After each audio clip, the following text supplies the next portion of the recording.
us. How many of you understand covenant, blessings, and curses? Who can give me some information about what is blessings, what is curses, Old Testament? Somebody.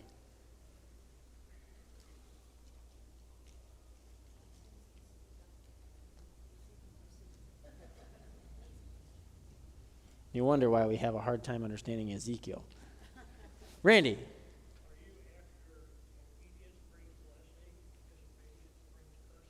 Bottom line, obedience means blessing.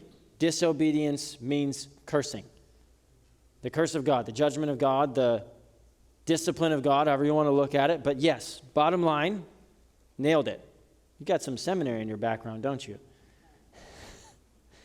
Well, I have to keep this framework for Ezekiel chapter 18. If you do not keep this framework of live in obedience, follow the law of God, and be blessed by God, or live in disobedience, live unlawfully outside the morality of God, and be punished by God. If you don't maintain that framework in Ezekiel 18, you'll either end up horribly confused or off in left field theologically.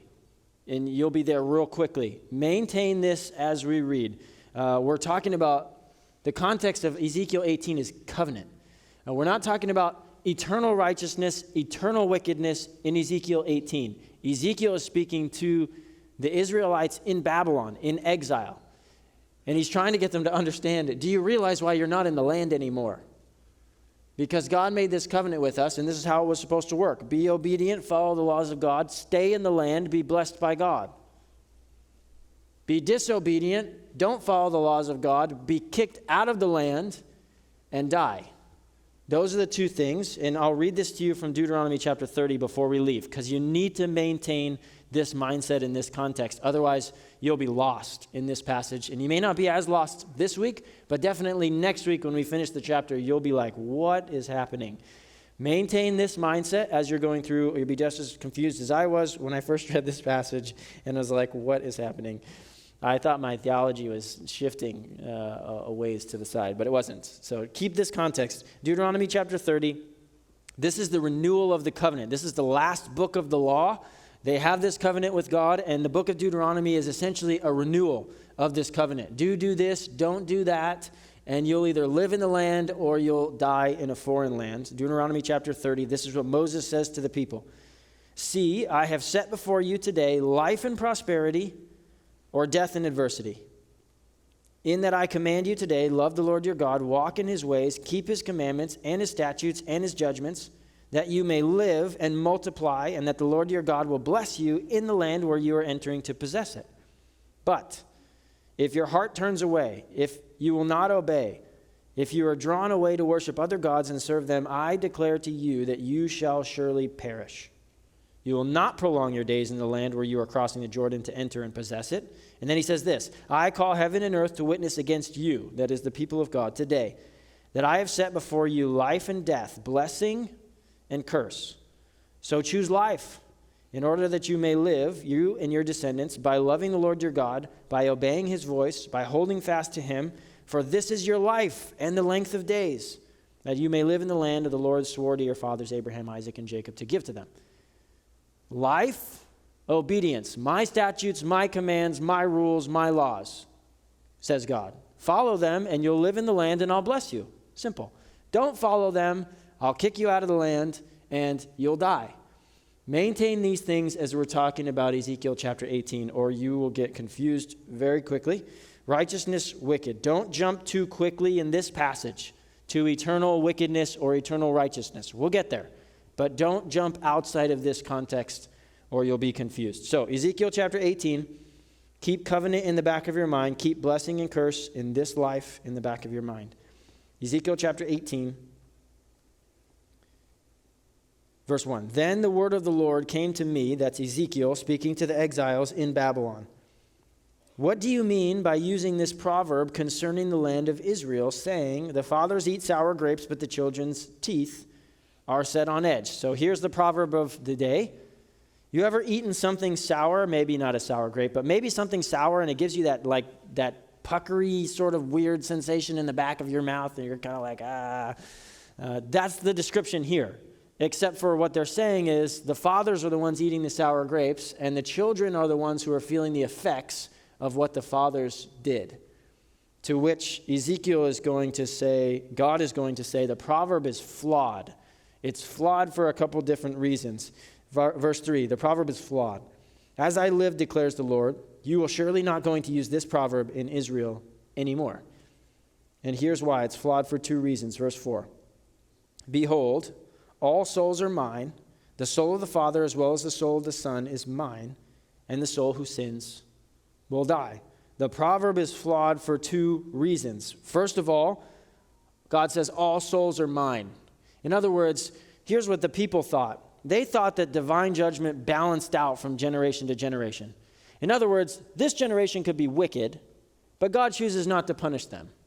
And the next generation could be righteous, but God says, you know what? I got to balance the scales here because I didn't punish these guys when I should have, so I'm going to punish you instead.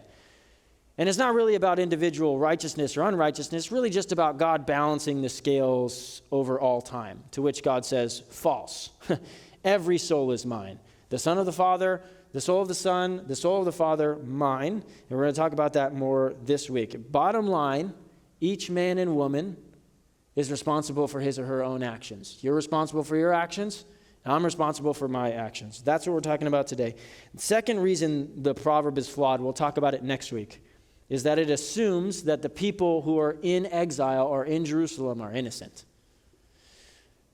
Our fathers ate sour grapes. We're in exile in Babylon. I mean, we didn't really do anything wrong. It's really our fathers who did something wrong, to which he's going to say false, because you're all responsible for your own actions. We'll talk about that the following week. This week, divine justice doesn't only balance out generationally, because we're all responsible for our own actions. To which Ezekiel then gives three hypothetical case studies in the following section, starting in verse 5. The righteous person is the first one. Verse 5. If a man is righteous and practices justice and righteousness, he does not eat at mountain shrines or lift up his eyes to idols, meaning he's not an idolater, the righteous man, to the idols of the house of Israel, or defile his neighbor's wife or approach women during her menstrual period, meaning he's not sexually immoral, the righteous man. If he does not oppress anyone, meaning he's not exploiting the people around him, but he restores a debtor his pledge, meaning he's honest, he repays debt. He does not commit robbery, meaning he's not a thief, but gives bread to the hungry and covers the naked with clothing. Basically, you should understand that the righteous man promotes life. If he sees someone in need, he helps. If he sees someone hungry, he feeds them. If he sees someone without clothes, he promotes life. That's going to become more apparent to you as to why that's important going on. Probably next week we'll get to it. The righteous man also manages his finances well. Verse 8, if he does not lend money on interest or take increase. He's also not a physical violence kind of guy. If he keeps his hand from iniquity and executes true justice between one man and another. The righteous man judges justly between one man and the next. And the righteous man promotes justice. In other words, he's a good conflict management guy.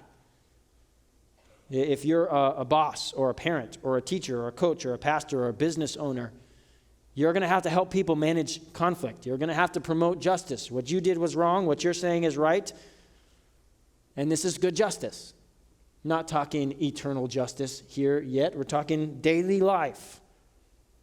The righteous man promotes justice, not inequality.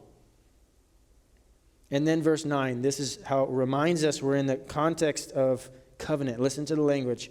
If he walks in my statutes and my ordinances so as to deal faithfully, he is righteous and he will live. You hear the principle from Deuteronomy?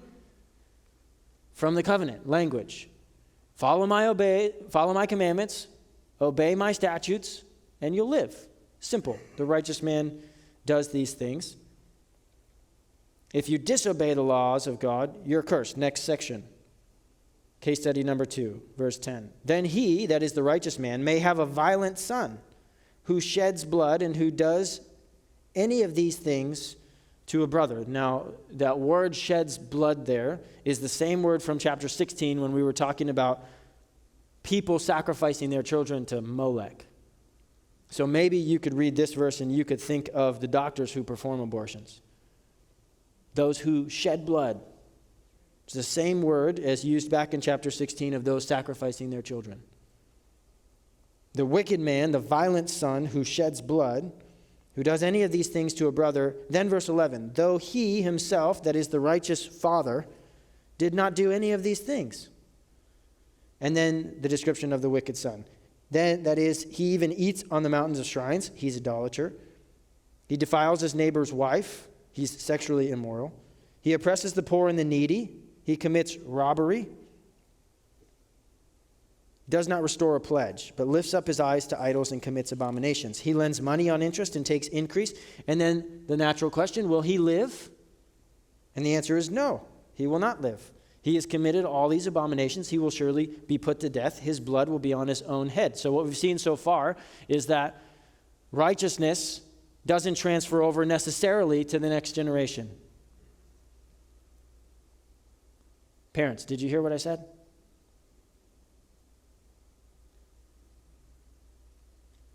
It's tough to watch our kid just wander off into unrighteousness.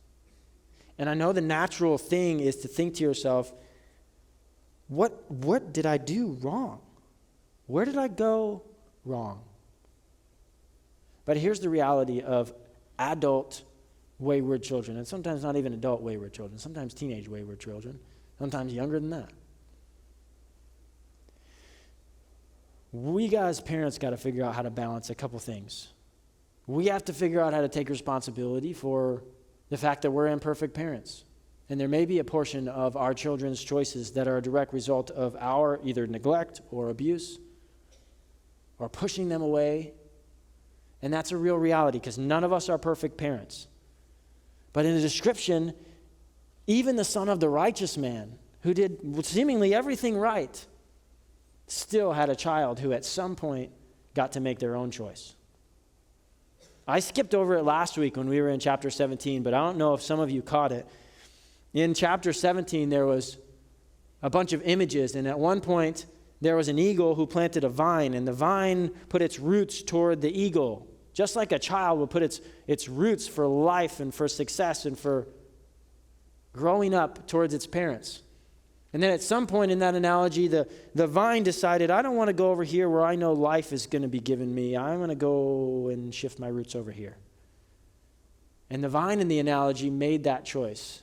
And I don't know if you remember the questions from chapter 17, but when he stopped to ask the questions for the people to reflect, he said, won't the vine wither? And the answer was yes. And he said, even in the bed where it was planted with good soil and good water, won't it wither in that place too? And the answer is yes. Because the vine made a choice to change its allegiance to something else. So what I'm saying, parents, is that if you have children that have just wandered off and you're sitting there thinking, I planted them in good soil and I watered, and somehow they still ended up wandering off of what will give them life and peace and rest and hope. You have to balance two things. The fact that none of us are perfect as parents, and we have to take responsibility for the failures that we have as parents. But also, you cannot take responsibility for your adult children's choices that are not what you taught them. If you taught them a good way, if you planted them in good soil and they made a choice to wander off, you cannot bear that burden. At some point, you have to be willing to say to your adult kids, okay, this is where I screwed up. This is my part of it. Because I realize I'm not perfect and I didn't do everything perfect for you. But at some point, you also got to hand responsibility back to them and say, but you're guilty for this.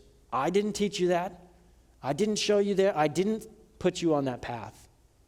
You made that choice on your own. Because if you try to hold on to that guilt, it will eat you up. And it will never go anywhere because it's not your guilt to bear. It's the difference between healthy shame This is what I did and what I'm actually responsible for. And toxic shame. Which it doesn't matter how hard you try to cling to it. You'll never be able to fix it because it's not your shame. Just notice in the analogies that not always when the plant or the son gets planted in the good space, does that son or daughter always turn out righteous the same way as you? Because they have their own choice. They grow up. The wicked son sheds blood. The wicked son's fundamental difference between the wicked person and the righteous person is his or her attitude towards human life. The righteous person seeks to preserve life. The wicked person treats life as expendable. If you're filtering through, am I the righteous person or am I the wicked person? The righteous person promotes life. The wicked person treats life as expendable. My kids are expendable because I'm chasing after my career. My wife is expendable because I'm chasing after money or sexual immorality. My coworker is expendable because I'm chasing after that promotion and, well, he or she's kind of in the way, competition. My life, my family, my coworker, my friend, they're expendable if it means that I get to unleash my anger on them. I feel a little bit better about myself.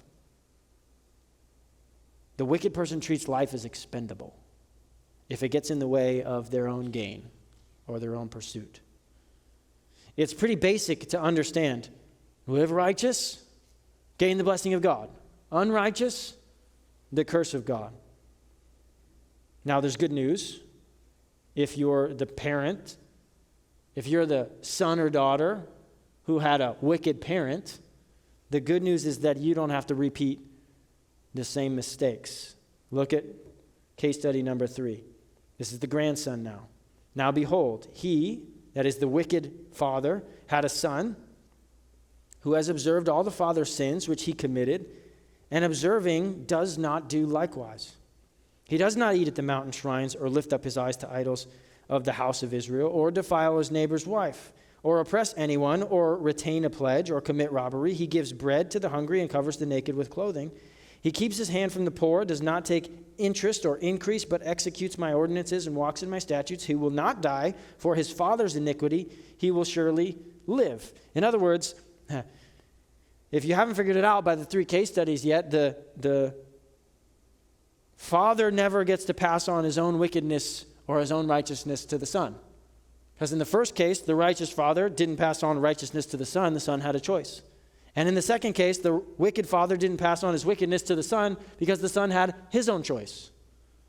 So what he's trying to tell them is, it's not a generational balanced out thing. You're responsible for your own choices. And there's a beauty to it because it means you don't have to make the same mistakes as your parents made. You could choose something different. You could look at the way your parents lived and you could say, that's the last thing I want for my life, and I'm going to do something different. For instance, my family, my wife, has a generational history time and time again of the women on her family side being divorced. Her mother was divorced, her grandmother was divorced, her great-grandmother was divorced, the one before that, and all the way back as far as they can remember. My wife's family has a history of the women either being left or choosing to leave their marriage. So now here we are. The question is, does the cycle repeat? Or do we figure out how to do something different? Do we have to look back at our generational history? Does she have to look back at her generational history and say, well, look, this is all my family's ever known for 5, 6, 7, who knows how many generations? No, we have the freedom to say, we've been married 10 years. We're going to do something different because we want our kids to see something different. And it will be a stop in the generational pattern. Because you don't have to live the same. You have a choice to do things differently if your parents weren't so great. Now, in case you're thinking, okay, Anthony, I understand the wickedness or the righteousness doesn't transfer forward, but maybe it transfers backwards. I mean, this guy was wicked, but he had a righteous son, so does he get any credit for that? Answer, no. Verse 18. As for his father, because he practiced extortion, robbed his brother, and did what was not good among his people, behold, he will die for his iniquity. Dang. So righteousness or wickedness doesn't transfer forwards, and it also doesn't transfer backwards. So at the end of the day, the reality is I can't blame anyone for the justice of God in my life but me. Bottom line. I don't get to blame my parents. I don't get to blame my children. I don't get to blame my aunts or uncles or anybody else around me. Bottom line, if the justice of God comes upon my life, it's because of me. Bottom line is I can't count on anyone else's good deeds to gain me the blessing of God. Even if my mother and my father were saints, if I chose to go my own way off the path and not following God, I don't get in because my mother and my father they were stellar. The parent doesn't receive from the child doesn't receive from the parent. Bottom line, you and I are responsible for our own choices. Now, the people in exile, they're confused by this because they're not thinking that this is what's happening. They're thinking they're innocent and they're being punished as a result of their fathers. And so they're going to say, wait a minute, isn't this how it is? Verse 19, yet you say, why should the son not bear the punishment for the father's iniquity? To which he then repeats himself again. The son shouldn't bear the punishment of the father's iniquity because when the son has practiced righteousness and justice, and has observed all my statutes and done them, he will surely live. The person who sins will die. The son will not bear the punishment for the father's iniquity, nor the father bear the punishment for the son's iniquity. The righteousness of the righteous will be upon himself, and the wickedness of the wicked will be upon himself. Bottom line, you're responsible for your righteousness or your wickedness, and I'm responsible for mine. Each person in this room fully responsible for their own choice. You don't get credit from anybody else. You don't get credit from your wife or your husband, your mom or your dad or any of your kids. It's just you when you stand before God. Now, I tell you to keep this in the context of covenant and of blessings and curses for the people of God who are in exile, because it can be really easy to take something like this and just say, look, I'm responsible for my own actions. Therefore, I could choose to live righteously my whole life and just go to heaven and be great, right? Wrong. This is in the context of covenant. Blessings and curses, whether or not you follow God in this life, and the blessing is you get to stay in the land and live, or the curse is you die. We're not talking about eternal justice or eternal righteousness right now. If you jump there too quickly, you'll walk out these doors thinking, all I got to do is go out there and live a righteous life. I can do that. And you'll be in trouble. Keep this in the context of which it is, otherwise you'll theologically fall off a cliff. God desires that we live. The son shouldn't bear the punishment of the father because God desires that we live. We're going to talk about that more next week. That's the next section. The proverb assumes that divine justice only balances out generationally, not individually, to which God says false. Every man, every woman is fully responsible for his or her own actions. Now, we're not under the same covenant, like I just said. We've been talking the last couple of weeks about how Jesus came to fulfill the covenant. He came to fulfill the covenant. He came to fulfill the covenant. That's why when we get to this chapter, we have to understand that, so that we don't just go out into the world and think that, oh, all I have to do is live righteous and I'll live good. Jesus came to fulfill the covenant. Why? Because when we realize that we're all responsible for our own actions, and then we go back to the list and we say, well, okay, the righteous man doesn't commit idolatry. Oh, well, that's not me. The righteous man doesn't commit sexual immorality. Missed the mark on that one too. The righteous man doesn't oppress anybody. Okay, well, that's not me. Restores the debtor his pledge. I'm pretty sure I've done that one. The righteous man is about life, giving bread to the hungry and covering the naked with clothing. But I'm pretty sure that there's been times where I've seen the hungry or the needy and I've just looked the other way. See, the point of the blessing and the curse system is for you and I to realize, to look at the law, to look at the standard, and to go, well, if it's true that I'm responsible for my own actions, I'm looking at the list going, well, I definitely don't fit in the righteous category. So what that means then is that I deserve the curse of God. That when I make decisions, they have consequences now, but then those decisions that I make now put me in a category of wickedness that has consequences for all eternity. when you come to realize that you're responsible for your own actions, then you come to realize that you're also guilty and you deserve the curse. And some of you are like, well, but Anthony, isn't the curse only for the Israelites? I mean, isn't it only those who are under this covenant? Like, isn't it not really for all people, right? These curses and these blessings, if we're talking about covenant? Yeah. This is the interesting thing, because lots of people think that the law, the Old Testament, was really just for the Jews, really just for the Israelites. I mean, God didn't judge anybody else based on these things. Go to Leviticus chapter 20. This is fascinating. Leviticus chapter 20, real quick. In case you're confused and thinking that somehow the morality or the laws of God only apply to the Jews because God gave the book of the law to them. Listen to the reason that God kicked the people who are in the promised land, the Canaanites, out of the promised land. Leviticus 20, verse 22. Therefore, after this laundry list of don't do this, don't do this, don't do this, don't do this, God says this to the people. You are therefore to keep all my statutes and all my ordinances and do them, so that the land to which I am bringing you, that is Jerusalem, that is Canaan, you will live and will not be spewed out. Moreover, you shall not follow the customs of the nations which I will drive out before you, for they did all these things, therefore I have abhorred them. So he gives this laundry list of don't do this, don't do this, don't do this, don't do this, and says, oh, by the way, if you're wondering why I'm destroying everybody in Canaan, it's because they did these things and I'm against them. Which means the law is not just for the Jews. It's also for the people living in the land currently who are rebelling against God, which means it's not just for the Jews, it's also for you and I, the morality of God.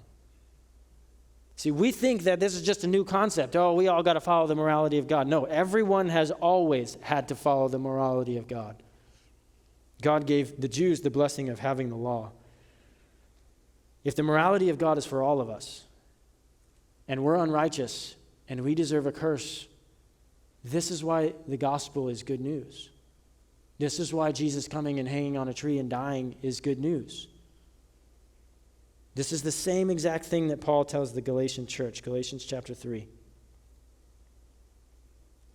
Paul tells the Galatian church this, for as many as are of the works of the law are under a curse, for it is written, cursed is everyone who does not abide by all the things written in the book of the law to perform them. So it doesn't matter if you got some of them and didn't get other ones. It only takes one to be cursed by God, to be needing to receive the punishment of God. Now that no one is justified by the law before God is evident, he assumes that.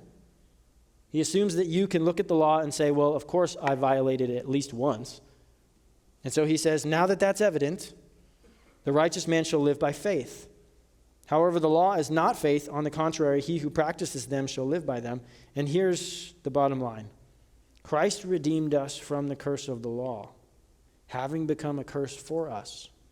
For it is written, cursed is everyone who hangs on a tree, in order that in Christ Jesus the blessing of Abraham might come to the Gentiles, so that we would receive the promise of Holy Spirit through faith. You wonder why Jesus had to be crucified on a tree? Why couldn't he be impaled? Why couldn't he be beheaded? Why couldn't they just starve him to death or throw him in prison and let him die? Why did he have to hang up on a cross? Because cursed is everyone who hangs on a tree. And he got up on that tree to take the curse for you, for me. It's the whole reason for him to take the curse that we deserve. The Old Testament has lots of things that are supposed to give us small pictures of eternal realities. For instance, obey God and live in the land and be blessed by God. Disobey God and die and be kicked out of the land. That's the temporary reality that Israel was trying to get you and I to understand the eternal reality. If you don't find a way to live righteously, you won't experience life in the new heavens and the new earth for all eternity with God. You won't receive the blessing of God. You won't dwell in the presence of God. Eternal reality. If you rely on your own life, your own wickedness, you will end up cursed for all eternity, experiencing the punishment and the wrath of God. It's a temporary reality that God set up for humans to show us an eternal reality. And then Paul tells us that Jesus Christ became the curse for us. In other words, the only way to eternal righteousness is through Jesus, because he became the curse for us. Each man, each woman is fully responsible for his or her own actions. The question is, are you ready to be responsible? Every person who becomes a believer in Jesus Christ has to come to this point. I'm guilty and I can't blame anybody else but me. Can't pawn it off on anybody. Can't say I was forced to do it. Can't say the devil made me do it. It was just me. It was just me who caused my guilt. And when we get to that point, there's a gospel, there's good news. There's a Christ who came to die, to be cursed for you. There's redemption, there's life. But only at the point where we're willing to take responsibility for our own actions. Pray with me.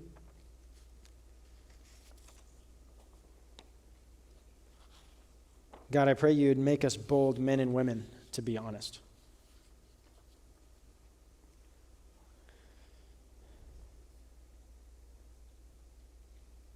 To not look at everything going on around us if we're experiencing a mess or what we would consider trials or punishment even, and say, well, it's not, the justice of God is just skewed. It's not really even about me. But that we would take a hard look in the mirror and say, if God is punishing me, if he will one day punish me for all eternity, that's on me. Because I had a choice. God, would you keep us from blaming our parents all the way to hell? God, would you keep us from rebelling against you when we had parents who pushed us in a good direction? God, we thank you and we praise you that because of Jesus Christ, at any time, at any moment, we could turn to you and say, I believe, I trust in Jesus. I want to follow him. I want to go after his morality and not my own. God, we thank you that you restore and you redeem. You do it perfectly through your Son. God, I pray we would be men and women who value not just your scriptures, but your justice, your love, your mercy. And that when we consider how much you've forgiven us, God, we would take that into the world, that we would share with people that they're responsible for their own actions, as we were. And if they don't, turn and follow Jesus Christ, there will be an eternal punishment that mirrors the temporary one that the Israelites had in Babylon. God, bring us closer to you. Keep teaching us from your word. We want to grow. We want to learn. Keep us on the path, we pray. In Jesus' name, amen.